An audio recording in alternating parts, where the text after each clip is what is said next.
गोदानै दानाय सारन्थाइ प्राइवेट लिमिटेडनि आन्डाराव सारन्थाइ प्रडाक्शन सिनेमा मोनसे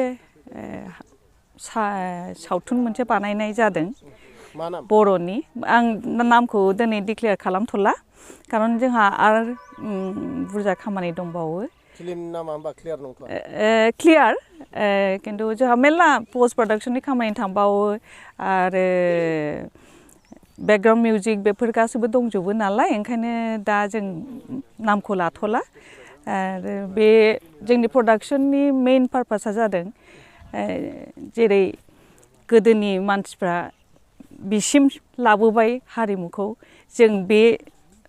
माने गारिखौ आरो एसे बोखोनानै लांनो हायो नामा जोंनि मोनसे गोसोनिफ्राय बोलो ओमफ्राय दिनै बेयाव बिफां गायनाय जादों बिफां गायनायनि मेइन पारपासआनो जाबाय जोंनि गामियाथ' एकदम सोमखोरखामोन गोदो दा एसे लांदां जाहांबाय बेखौ जों आरो सोमखोर खालामफिननायनि मोनसे थांखि आरो बेनिफ्राय मोजांसिन टाइम मोनसे सम आरो माहाय मोनबावनो दिनै मेल्ला मानसि बाव गेदार जानानै दङ आरो बाव थानाय बयबो सुबुङा जाहाथे गोसोआव थाथों आरो जों जेराव थाङो बावनो बिफां गायलांथों सोर आर्टिस्टफ्रा बाहागो लादों बे फिल्माव बाव जोंनि नाम एक्टराथ' जाबाय जोंना सोरां हेलिना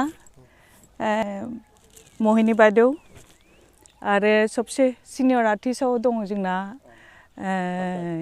थाख्लायना नामाथ' आं मिथिला जे ओम प्रकाश दं ओमफ्राय दुथां गिदिरा मा नाम मोनलाय सासेया रुबुल दङ बेनोसै आसलथे डाइरेक्टर आरो डिअपिआसो डिसाइड खालामनो हागोन जों माला दिहुननो हायो खारन पस्ट प्रडाक्शननि खामानिया मेल्ला थायो माला दिहुननो हायो 2025 टारगेट किन्तु मबे मासाव ओंखारगोन बेखौ जों दा बुंथ'नो हानाय नङा आरो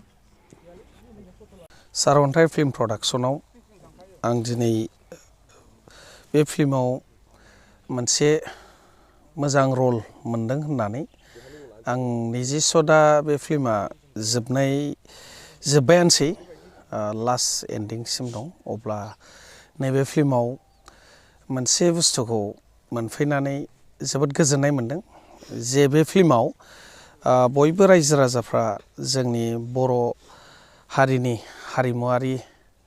गासैबो बिथिंनिफ्राय नुनो थांगोन मोनसे गोदान महर बे फिल्मा दिन्थिगोन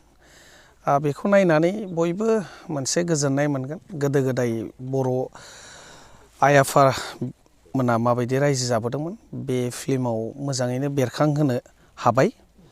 आरो नंगुबैयैनो जे मेमआ बे फिल्मखौ जे गोसो गोथार गोथौ गोसोजों दिनै आवगायबोनानै बे फिल्मखौ दिनै बाया मेङा दिनै बे फिल्माव दिनै गोसो होनानै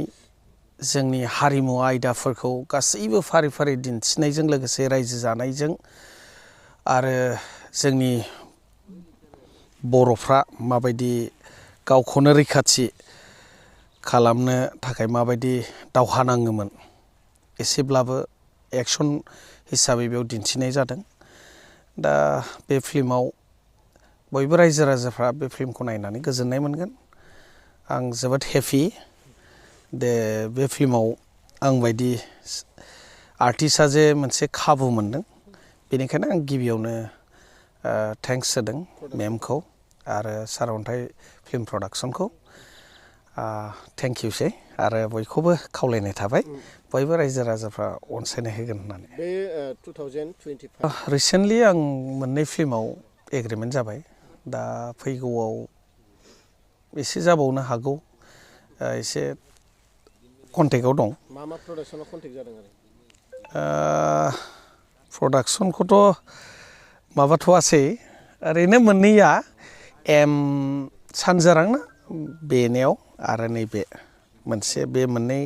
बे कमप्लिट जाखांबासो आं गुबुनखौ एग्रिमेन्ट खालामसिगोन आरो बे सारन्थाइ प्राइभेट लिमिटेड प्रडाक्शना जे नोंथाङा फाव खालामदों एसे डायलगखौ होनो हागोन नामा नोंथाङा माबायदि रल लादों बेखौ होथ'ला मानोना मेमआ ओरैनो माबाखौ होथ'नो होआखै दा डिक्लेयार खालामनो होआखै